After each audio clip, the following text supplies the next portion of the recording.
पहा नवीन एपिसोड्स एकदम add free.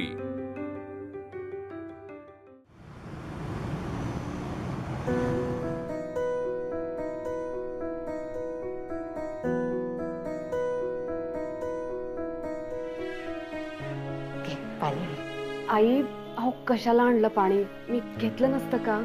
करू दे, आम्हाला पण करू दे तुझ्यासाठी काहीतरी। बस बस बसून पी पाणी। ये राजा ये, ये सोन्या ये। सावकाश पी, नाही काय हरकत पी। खूप बरं वाटलं ग तू आलीस। बघतेस ना घराची काय अवस्था झाली। सगळ्या घराला तुझी आठवण येते आनंदी। सकाळी उठली ना पहिले तुझं नाव येतं तोंडात, आनंदी चहा, आणि मग कळतं आनंदीच नाहीये घरात। बेल वाजली असं वाटतं माझी आनंदी झाली। घराला गरज आहे म्हणून नाही आठवण येत तुझी बाळा, तुझ्यामुळे घराला घरपण होतं म्हणून आठवण येते ग राजा। तू सून म्हणून आलीस आमच्या घरात, पण लेकीसारखा लळा लावलास ग राजा। आजकाल ना मला रात्रीची झोपच नाही लागत, सारखी आठवण येत राहते तुझी। तुझ्या काळजीने असं वाटतं पोरगी काय खात असेल, काय पित असेल, कशी राहत असेल, कोणाकडे राहत असेल, सारखी तुझी आठवण येत राहते राजा। मला पण खूप आठवण येते आई तुमची, सगळ्यांची। आजकाल वेगळ्या कामाने माझा दिवस सुरू होतो, पण खरं सांगू तुम्हाला, तुमची चहाची वेळ झाली ना की मला तुमची आठवण येते। साखर कमी घातली असेल ना आईंच्या चहामध्ये? आईंना चहा आवडत असेल का? आईंना वेळेत चहा मिळत असेल का? मिळतो, चहा मिळतो मला। हा बघ थर्मास, तुझा नवरा रोज सकाळी भरून जातो। मला म्हणतो आई तुला जेव्हा जेव्हा आठवण येईल, जेव्हा जेव्हा तलफ येईल तेव्हा तेव्हा पिझ्झा। पिते मी, म्हणजे संध्याकाळपर्यंत होतो थंड, पण काय आता ते चालून घ्यायलाच पाहिजे ना। तुझं तुझं कसं चालू आहे बाळा? काय ते नंदकुमार रावांकडे राहतेस ना तू? म्हणजे वर्षाहून बोलली मला, म्हणजे ते हलवा आणला होता त्या दिवशी तू बनवलेला, त्यांना तर सांगून दिलं की तू त्यांच्याकडे राहतेस म्हणून। कोण कोण आहे अजून त्यांच्या घरी? नंदू दादा आणि त्यांची आई इंदू मावशी। हा, हे पण सांगितलं होतं मला की म्हणजे हे वर्षाने नाही सांगितलं, हे मला नंदकुमार रावांनी हॉस्पिटलमध्ये सांगितलेलं की माझ्या घरी मी आणि माझी आई असते। कशा आहेत त्या? आई मावशी खूप चांगल्या आहेत, माझी खूप काळजी घेतात त्या। मी आता त्यांच्या कारखान्यातच गणपती बनवायला सुरुवात केली आहे, आणि आता मुलांना उन्हाळ्याच्या सुट्ट्या होत्या ना शाळेला, म्हणून म्हटलं की काहीतरी वेगळं करावं, तर आता मी कार्यशाळा सुरू केली आहे माती कामाची। चिंगी आपली तिथेच आली होती ना? हो, चिंगी आलेली ना, मजा आली तिला। आई तुम्हाला माहितीये, मी उंदीर आणि मोदक बनवण्यापासून सुरुवात केली। मग प्रत्येकाच्या घरी तो एक मोदक आणि एक उंदीर आणि त्याच्याबरोबर एक चिठ्ठी, असं मी प्रत्येकाच्या घरी देऊन आले। त्या चिठ्ठीत असं लिहिलं होतं की ह्या उंदरावर बसणारा बाप्पा आणि हा मोदक खाणारा बाप्पा आमच्याकडे आहे, म्हणजे ते नंदू दादा आहे ना त्यांच्याकडे। खूप आवडलं लोकांना ही कल्पना, बऱ्याच जणांनी ऑर्डर दिली आता गणपतीसाठी। वा, बघ बाई, एवढी माझी पोर गावावरून आली आणि केवढी हुशार निघालीस ग। तुला सांगू का, मला त्या नंदूवर आणि त्या नंदूच्या आईवर खूप जळायला होतं, नाही तर काय। आमच्या घरातला आनंद, आमच्या घरातली माया घेऊन बसले स्वतःच्या घरी। आम्ही आपलं उंबऱ्यावर उभं राहून वाट बघतोय आमचा आनंद कधी परत येईल, कधी परत येईल।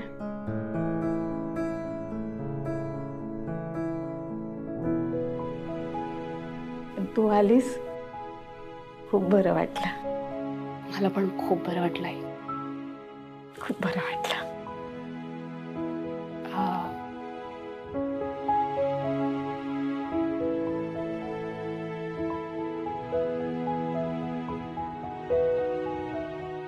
हे ह्यांनी एवढ्या फाईल्स अशा टाकून का ठेवल्यात? तारांबळ उडते ग लेकाची माझ्या, काय सांगू तुला. ठाऊक आहे मला.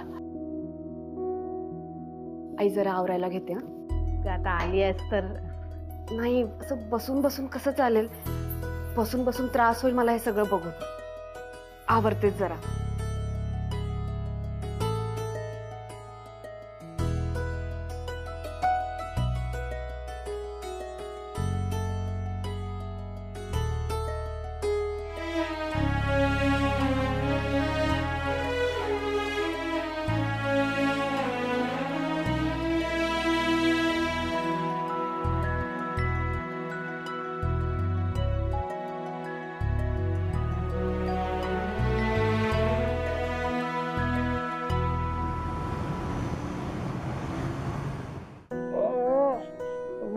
थांब थांब थांब थांब थांब. काही नाही होणार, काही नाही होणार. थांब.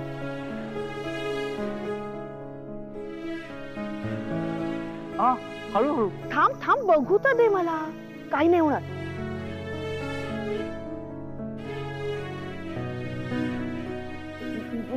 हा नंदू, मगाशी वाटलं नाही रे, पण खूप काळं निळं झालंय. हो? हो, थांब थांब.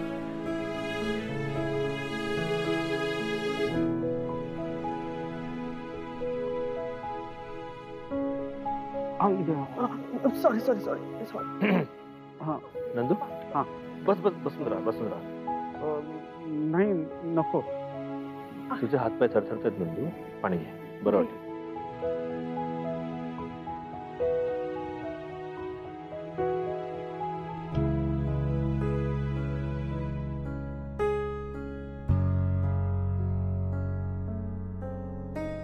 नंदू, तुझ्या बाबतीत आता जे काही घडलं त्या गोष्टीचा फार आता विचार करू नकोस. तो माणूस फालतूच आहे.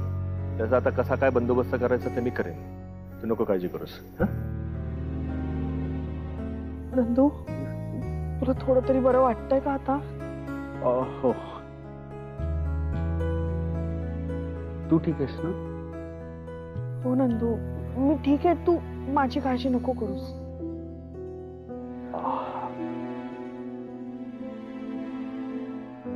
राघव दादा, थँक्यू व्हेरी मच. तुम्ही आला नसतात तर मी काय केलं असतं मला माहित नाही. कॉलेज पासून मी तुम्हाला बघतोय. खूप डॅशिंग आहात तुम्ही, पण तुम्हाला असं मारामारी करताना मी पहिल्यांदाच बघितलं.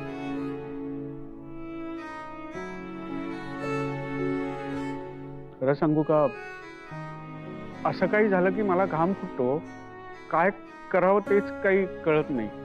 नाही, मला कळत होतं की मला वर्षाला वाचवायला हवं, पण तो माणूस खूप डेंजर आहे. हो, अंगावरतीच आला. मी त्याला बोलायला गेलो की अरे आपण बोल, पण तो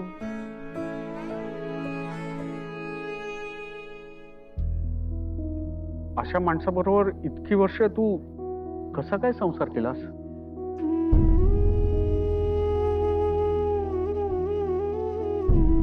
आय एम सॉरी. खरं तर तुझ्यासारख्या मुलीबरोबर असं व्हायला नको होतं. तू खूप छान आहेस, चांगली आहेस, मध्ये मध्ये काहीही बोलते, थोडीशी फटकळ आहे, पण मनाने खरंच तू खूप चांगली आहेस. तुझ्यासारख्या चांगल्या माणसांच्या आयुष्यात अशी माणसं काय येतात तेच कळत नाही. हळू नंदू. नंदू, इतक्या वर्षांपासूनचे तुम्ही मित्र आहात, त्यामुळे वर्षाच्या बाबतीत तुला वाईट वाटतंय, समजू शकतो मी. पण तिच्या आयुष्यात जे काही घडलंय ते तू विसरावंस. खूप दुखतंय का? मी ते हे खूप उशीर झाला, मला निघायला हवं. तुम्ही वर्षाला नीट घरी घेऊन जालच. हो, आम्ही जाऊ. मी निघू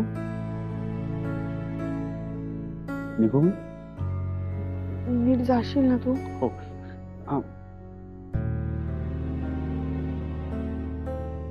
नंदू हा. अरे तुला काहीतरी बोलायचं होतं ना, ते राहूनच गेलं. मी आता नंतर बोलेन. आता खूप दमलोय ना. येऊ? हो नीट जा नंदू. हो, थँक्यू.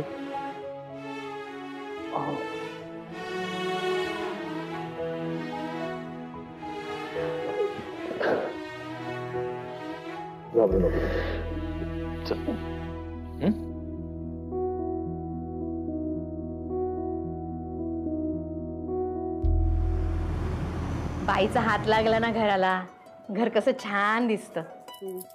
आई हा मस्त चहा ठेवलाय हा तुमच्यासाठी. अगं बाई परत ठेवलास का? सकाळपासून 3दा चहा झाला, आता 4थांदा. पण कितीदा चहा प्यायले ना तरी प्यावाच वाटतो ग तुझ्या हातचा. दे बाई दे चहा. हे बघा पाण्याची बाटली ठेवली आहे इथे. हा आणि सगळ्या गोळ्या व्यवस्थित ठेवल्यात. सोमवार ते शनिवार सगळ्या गोळ्या व्यवस्थित ठेवल्यात. वेळेवर गोळ्या घ्यायच्या.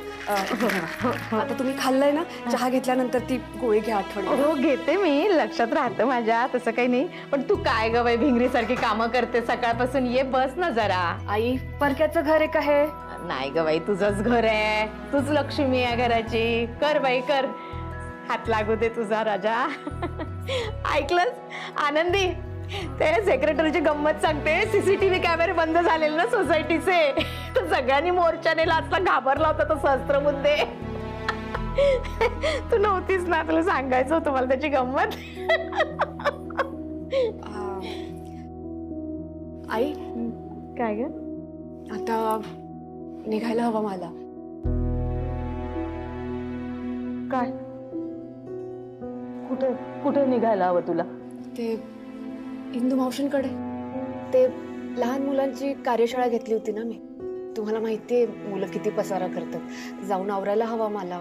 इंदू मावशींना उगाच त्रास कशाला, आणि हे सगळं झेपणार नाही त्यांना, म्हणून वेळेत पोहोचायला हवं ना. माझ्यामुळे कोणाला त्रास होता कामा नये. नाही नाही नाही, तू कुठेही नाही जायचं, कुठेही नाही जायचं. त्या इंदूबाई बघून घेतील त्यांचं ते. तू माझी सून आहेस की नाही, हे घर तुझं आहे, घर कोणाचं आहे हे तुलाच आवरायचं की नाही, तुला सांभाळायचं की नाही. तू कुठेच नाही जायचं, कुठेच नाही जायचं. काम इथे. आई ऐका, मला समजून घ्या जरा. मला खरंच जायला हवं. मी वेळेत पोहोचायला हवं तिथे. मला असं थांबवू नका. मला माझा पाय नाही निघणार नाही तर घरात. मला नाही ग आनंदी, आनंद खूप कठीण होईल घरात निघणं माझ्यासाठी. मला नाही समजते. मला तू घरीच हवी आहे माझ्या. तू इथेच थांब ना ग बाळा. थांब ना राजा, राजा नको जाऊ, नको जाऊ. आई नको जाऊ, नको नको जाऊ.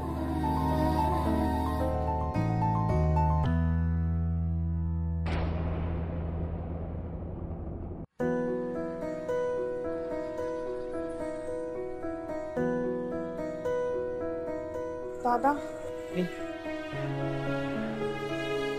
कुणीतरी आपल्यापेक्षा मोठं असणं,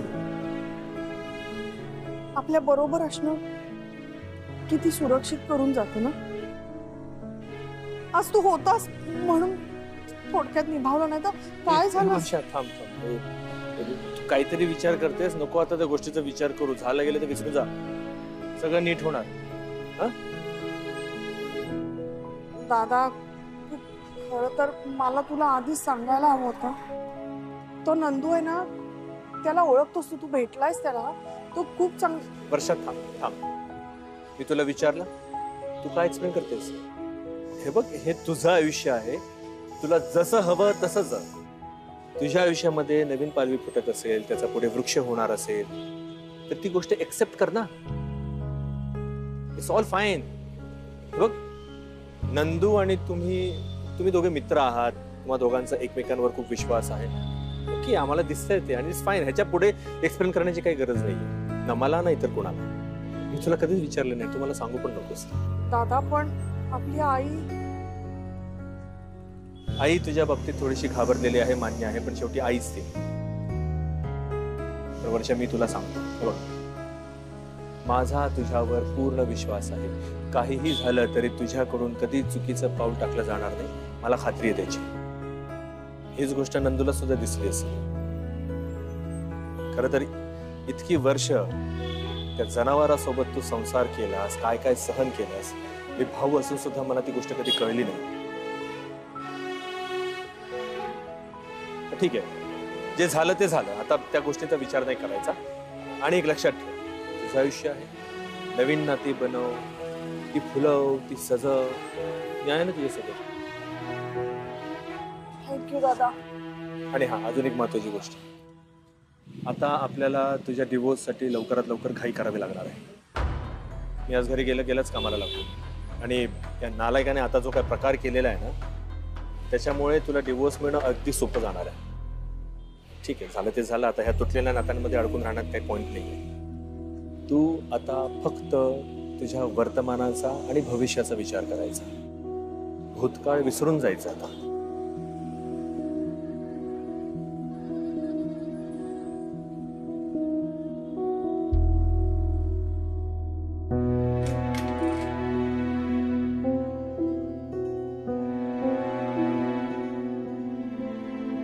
बस बस बस. ही कुठे भेटली तुला? ते आमची वाटेत भेट झाली. आयब्रो करायला गेली होती ना.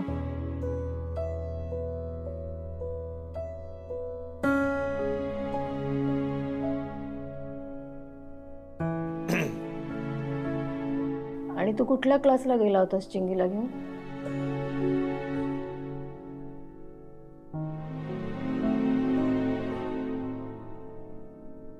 आई, हिला अतुल भेटला होता. तो हिला त्रास देत होता आणि म्हणून हिने फोन करून मला बोलावून घेतलं. आहेच का अजून राशीला?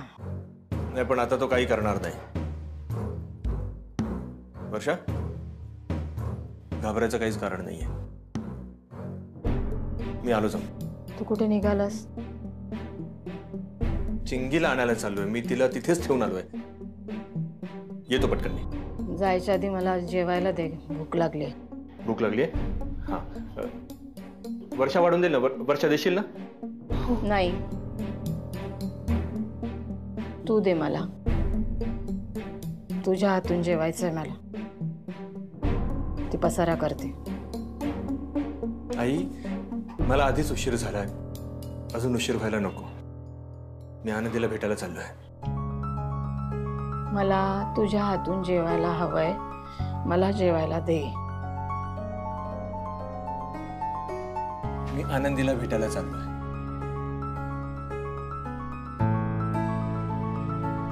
वर्षा, मला कळलं आनंदी कुठे आहे ते. नंदूच्या घरी आहे ना ती. किती सुखरूप आहे. चिंकीला मी घेऊन गेलो होतो ना क्लासला, तो क्लास आनंदी चालवते. त्या कारखान्यामध्ये गणपती बनवते ना, तिथेच ती लहान मुलांना मातीपासून वस्तू कशा बनवायच्या हे शिकवते. तिचं सगळं दुःख बाजूला ठेवून ती काहीतरी करण्याचा प्रयत्न करते. मी स्वतःच्या डोळ्यांनी पाहिलं तिला. लहान मुलांसोबत खूप खुश होती ती. तिला बघून मला खूप बरं वाटलं. पण मला तिच्याशी बोलता नाही आलं, मला भेटताही नाही आलं. चिंगीला बघितल्यानंतर दोघी पण खूप खुश झाल्या असतील. चिंगी आता तिच्यासोबत आहे. बऱ्याच दिवसांनी भेटल्यानंतर पटकन जाऊ लागतो. मला तूच दे वाढून. भूक लागले मला. मी तुला काय सांगतोय आणि तुझं काय चाललंय आई? मला जेवायला दे. तुझ्या हातून मला जेवायला दे.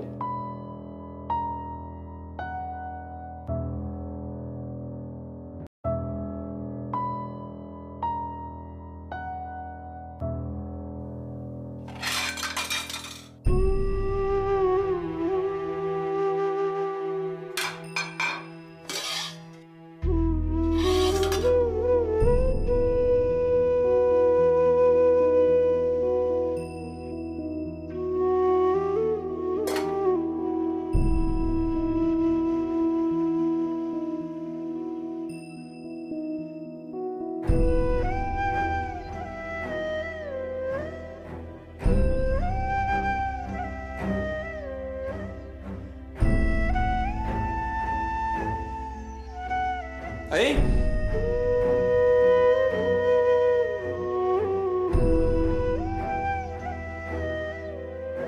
आई,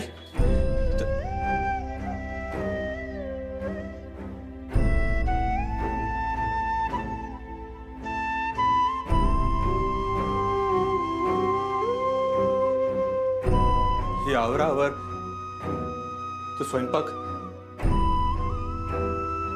आनंदीने केलं.